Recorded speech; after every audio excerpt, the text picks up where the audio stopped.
Over to Revo for the drosha. Thank you. Thanks, Marion. You know, to prepare for these droshas, what I'm doing is I'm researching sages. Yes, we can always mention Hillel, Shammai, Akiva, Maimonides, but to me, there is great merit in researching current sages of blessed memory. And that includes sages like the great Reform Rabbi De Kirsch now has joined this, but Rabbi Marx that I've mentioned before, and of course Rabbi Lord Jonathan Sacks, and others, because to me these sages, these are our current sages of blessed memory. So this is what inspires and informs my drosha to you.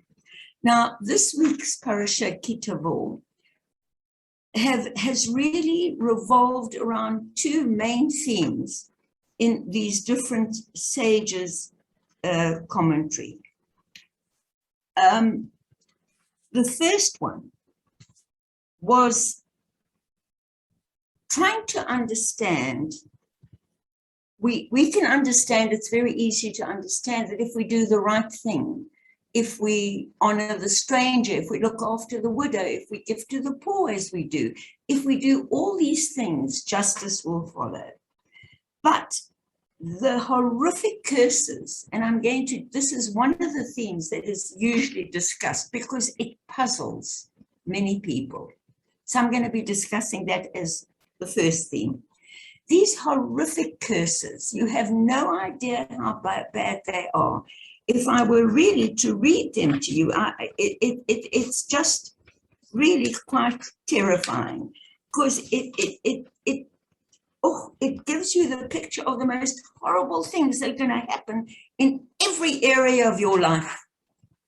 Now, the ultra-Orthodox take this, and I've mentioned this before, and this is one of the reasons that I'm bringing it up again today. The ultra-Orthodox, mainly Haredi and that extreme sects, really and truly quote this and believe that it was because of Jewish sins, of not being so religious, of being secular, of integrating in the society, that we were punished with the Holocaust. You've heard me mention this before. And for me, and I said it, and I was amazed to see that other great rabbis of blessed memory and current great rabbis following other streams of more modernity refused to accept a God that would punish people to the extent that we were punished in the Holocaust. And I wouldn't either, never. However, the main sins that we were told about when we lost our temples had to do with the sins of relationship between people, between Jew and Jew, degrading each other, arguing with each other, etc., etc. It was never referred to the loss of the temple due to sins of not being religious enough or not following 613 commandments. Not at all. Not at all. The great leaders in our history, Ben Gurion was a secular Jew, but knew the Torah backwards. So just to say that in this day, they say that the age of chastisement is over. And why do we believe that? Well, after the fall of the Second Temple, it is made clear to us under the leadership of Joshua that there'll be no more miracles, that God now hands over the responsibility totally to human beings and to us as the Jewish nation to lead those human beings in stopping any act of horror, any act of genocide, any act of injustice. So indeed, I want to just conclude my comments on this section that some ultra-Orthodox Jews still believe today that we deserve to say that is horrific. Yes, we deserve it for hating another Jew, for not accepting different streams of Judaism. Yes, that's why we lost the temple. That has nothing to do with the Holocaust. And I'm going to conclude with the words of a current rabbi who works with an incredible organization which includes different streams and is a very enlightened form of modern Orthodox. And it's Rabbi Greenberg. He said, instead of blaming the Nazis who wreaked this murderous cruelty, or the Allies who collaborated or stood by, one of these ultra-Orthodox Jews, Wasserman, blamed the victims instead of honoring the victims as martyrs and all Jews who choose to live as heroes. The logic of that ultra-Orthodoxy, and I know because I actually many years ago even heard an ultra-Orthodox Jew say that, and I'm only referring not to the Chabad, but to an extreme sect, devalues the Jewish world of Tikkun Olam and denigrates non-observant Jews. We were never told to denigrate a Jew who didn't do this or that. We were told to look what we have in common, look at their actions, are they good, and allow each person to choose their own path of Judaism. So the blame for this catastrophe is totally on the people who did it and the people who stood by. And very tragically, that showed in the aftermath of the war, when more than 20 million people were killed in their late entry into the fight for justice. And also we must never forget, that many non-Jews took significant action to save Jews. In those countries where the non-Jews supported the Jews, Jews were saved. For example, 50,000 Bulgarian Jews were saved by the Bulgarian government. But in those countries that were more under the influence of Germany and a totalitarian regime, 90% perished in Poland and 95% in Lithuania. So, in hostile Flemish countries, 75% of the Jews were killed. And so it depended on the people. And that, how dare we think of our God? And I'll never forget that sad, lonely Jew. And I think, Marion, you were there, and many of us were there, who would stand up during Yom HaShoah and say, where was God? And the answer from God echoes back to you and I and the world. Where were you, my people, in defending hatred, in defending innocent people, Jews and others, 3 million Poles, gypsies, homosexuals, etc. Where were you to follow my laws? So I thought I should mention that today. The other wonderful theme around this parasha, I think, is a theme that is very much less told. And that is that we, the Jewish nation, are a nation of storytellers. And it has been said that the ability to tell a story creates a future. Looking at the past creates a future. And of course, Moses was the greatest storyteller of all, and we have inherited that. So when we look at other countries, and what I like to do is see that these laws of Torah, these concepts apply not only to us, we the bearers of these truths, but applied to other great nations and people. For example, Churchill telling the story of Britain's indomitable courage in the fight for freedom was what helped save them. Gandhi spoke about the dignity of India. Martin Luther King told how a great nation is colorblind. In other words, when they wanted to motivate the people, as Moses did, to follow in the footsteps of justice, of goodness, of kindness, they told a story. Isn't that amazing? So Martin Luther King's story, when he had his famous speech, begging the people to be one nation, to be how a great nation is colorblind. And Winston's story about how that a great nation fights for freedom. And above all, Moses' story to us of the miracles we experienced leaving Egypt.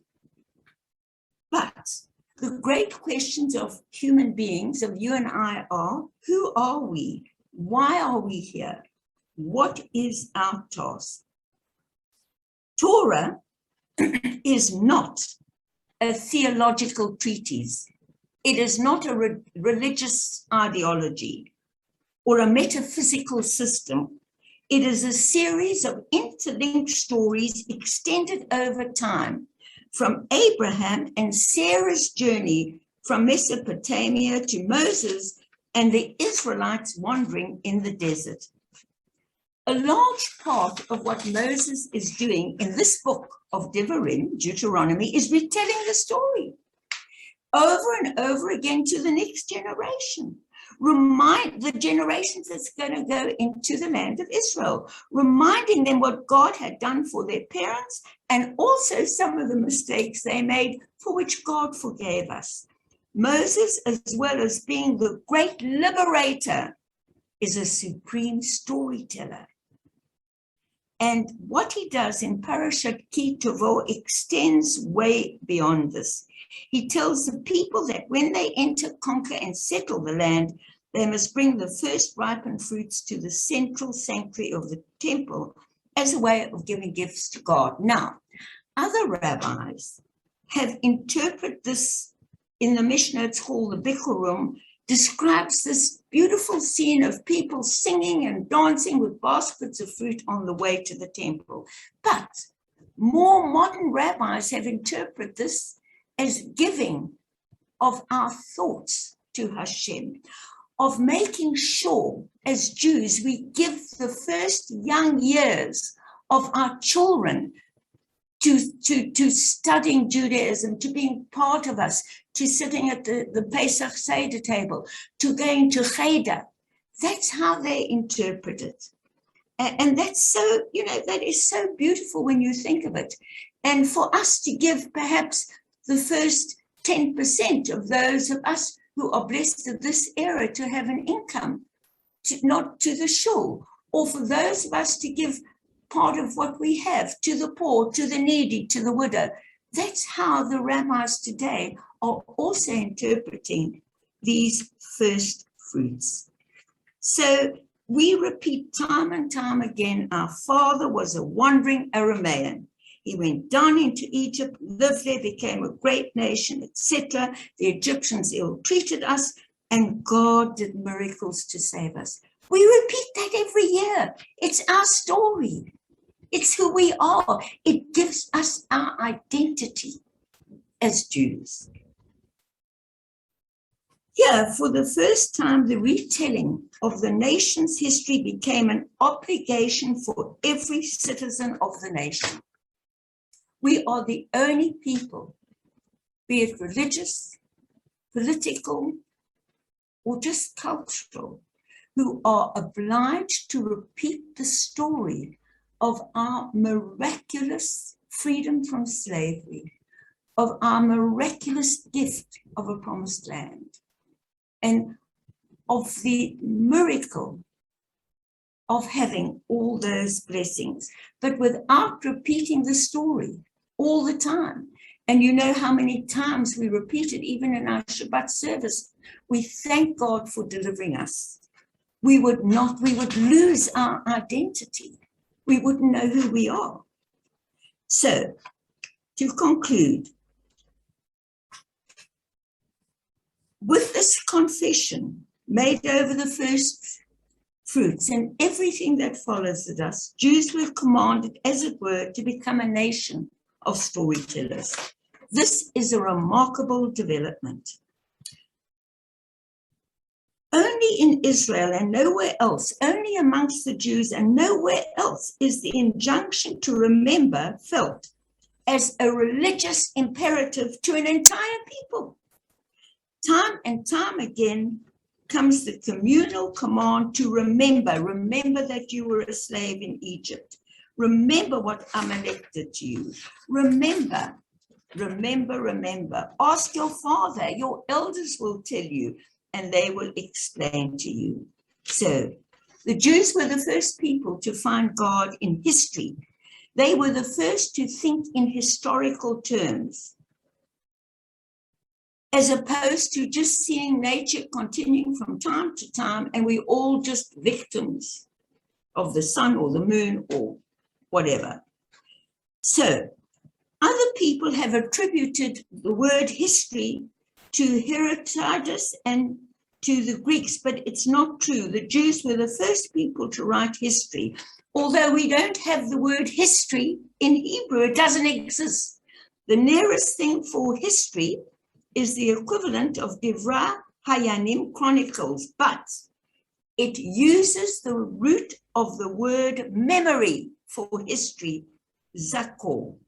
So there is a fundamental difference between the way we see history and how the rest of the world just teach history. We see history as our memory of what happened to us through the hand of Hashem, through his miracles, and through the obligation we today as Jews to be a light and share these commandments of how relations should be between human beings with the rest of the world. It is absolutely a remarkable phenomenon of our Jewish people and our Torah. Identity, your and my identity, and our identity is also furthered as a South African. But our identity as a Jew is the basis of our respect for our country, for our constitution, and Ubuntu, which says very similar things. Identity is a matter of collective memory. The ritual of retelling the nation's story over and over again makes every one of us a guardian of that story and memory. In other words, it makes each and every one of us a leader and a storyteller. So we believe as storytellers that our story gives us our Jewish identity and our obligation to create a just world where all men and women and people are created equally. So by making the Israelites a nation of storytellers, Moses helped turn them into a people bound by a mutual responsibility to tell it to each other, to one another, and to God. We bound to God each other, and by doing this, we can become a nation of leaders. Shabbat Shalom.